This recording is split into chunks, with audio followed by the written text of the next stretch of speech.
City ಕೆರೆಗಳು ನುಂಗಣ್ಣರ ಪಾಲಾಗಿದ್ದು ನಗರದ 837 ಕೆರೆಗಳಲ್ಲಿ 4,000ಕ್ಕೂ ಹೆಚ್ಚು ಎಕರೆ ಒತ್ತುವರಿ ಮಾಡಿದ್ದು ಇದೀಗ ಜಿಲ್ಲಾಡಳಿತ ಹಾಗೂ ಬಿಬಿಎಂಪಿ ಅಲರ್ಟ್ ಆಗಿದೆ.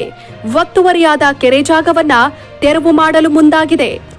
ಬೆಂದಕಾಳೂರು ಬೆಂಗಳೂರಾಗಿ ಬೆಳೆದು ಜನವಸತಿ ಹೆಚ್ಚಿದ ಮೇಲೆ ನೀರಿನ ಕೊರತೆ ಆಗಬಾರದು, ನಗರದ ನೀರು ಸರಾಗವಾಗಿ ಹರಿದು ಕೆರೆ ಸೇರಬೇಕು ಅಂತ ಹಿಂದೆಯೇ ವ್ಯವಸ್ಥಿತವಾಗಿ ಹಲವಾರು ಕೆರೆಗಳನ್ನ ಕಟ್ಟಿಸಿದ್ದರು. ಆದರೆ ಇಂದು ಆ ಕೆರೆಗಳೆಲ್ಲ ಕಾಣದಂತೆ ಮಾಯವಾಗಿದೆ.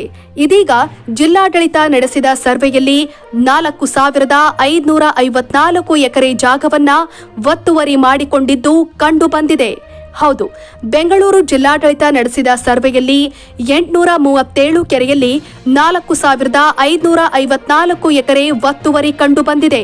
ಅದರಲ್ಲಿ ಯಲಹಂಕ, ಬೆಂಗಳೂರು ಉತ್ತರ ವಲಯದಲ್ಲಿ ಅತಿ ಹೆಚ್ಚು ಒತ್ತುವರಿಯಾಗಿದೆ. ಹಾಗಾದ್ರೆ ಯಾವ ಯಾವ ವಲಯಗಳಲ್ಲಿ ಕೆರೆ ಒತ್ತುವರಿ ಆಗಿದೆ ಅಂತ ನೋಡೋದಾದ್ರೆ, ಬೆಂಗಳೂರು ಉತ್ತರದಲ್ಲಿ 123 ಕೆರೆಯಲ್ಲಿ 1,183 ಎಕರೆ ಜಾಗ ಒತ್ತುವರಿಯಾಗಿದೆ.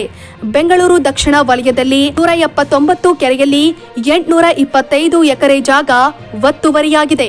ಆನೇಕಲ್ ವಲಯದಲ್ಲಿ 223 ಕೆರೆಯಲ್ಲಿ 719 ಎಕರೆ ಜಾಗ ಒತ್ತುವರಿಯಾಗಿದೆ. ಬೆಂಗಳೂರು ಪೂರ್ವ ವಲಯದಲ್ಲಿ 100 ಕೆರೆಗಳಲ್ಲಿ 667 ಎಕರೆ ಜಾಗ ಒತ್ತುವರಿಯಾಗಿದೆ. ಯಲಹಂಕದಲ್ಲಿ 105 ಕೆರೆಯಲ್ಲಿ 1,147 ಎಕರೆ ಜಾಗ ಒತ್ತುವರಿಯಾಗಿದೆ. ಒಟ್ಟು ಸಿಟಿಯಲ್ಲಿ 837 ಕೆರೆಯಲ್ಲಿ 730 ಕೆರೆಗಳು ಒತ್ತುವರಿಯಾಗಿವೆ. ಬೆಂಗಳೂರಿನಲ್ಲಿ ಒಟ್ಟು 837 ಕೆರೆಗಳಿದ್ದು ಈ ಪೈಕಿ 733 ಕೆರೆಗಳನ್ನ ಒತ್ತುವರಿ ಮಾಡಲಾಗಿದೆ. ಇದನ್ನ ಗುರುತಿಸಿದ ಬಳಿಕ 482 ಕೆರೆಗಳ ಒತ್ತುವರಿಯನ್ನ ತೆರವುಗೊಳಿಸಲಾಗಿದೆ. 251 ಕೆರೆಗಳ ಒತ್ತುವರಿಯನ್ನ ಇನ್ನಷ್ಟೇ ತೆರವುಗೊಳಿಸಬೇಕಾಗಿದೆ. ಇನ್ನು ರಾಮನಗರ ಅಂದರೆ ಇಂದಿನ ಬೆಂಗಳೂರು ದಕ್ಷಿಣ ಜಿಲ್ಲೆಯಲ್ಲೂ ಹೆಚ್ಚಿನ ಪ್ರಮಾಣದ ಕೆರೆಗಳ ಒತ್ತುವರಿ ನಡೆದಿದೆ. ಒಟ್ನಲ್ಲಿ ಈಗಲಾದರೂ ಬಿಬಿಎಂಪಿ ಹಾಗೂ ಜಿಲ್ಲಾಡಳಿತ ಒತ್ತುವರಿ ತೆರವು ಮಾಡ್ತಾರಾ ಅಥವಾ ಒತ್ತಡಕ್ಕೆ ಮಣಿದು ಮತ್ತೆ ಒತ್ತುವರಿ ತೆರವು ಕೈ ಬಿಡ್ತಾರಾ ಅನ್ನೋದನ್ನ ಕಾದು ನೋಡಬೇಕಾಗಿದೆ.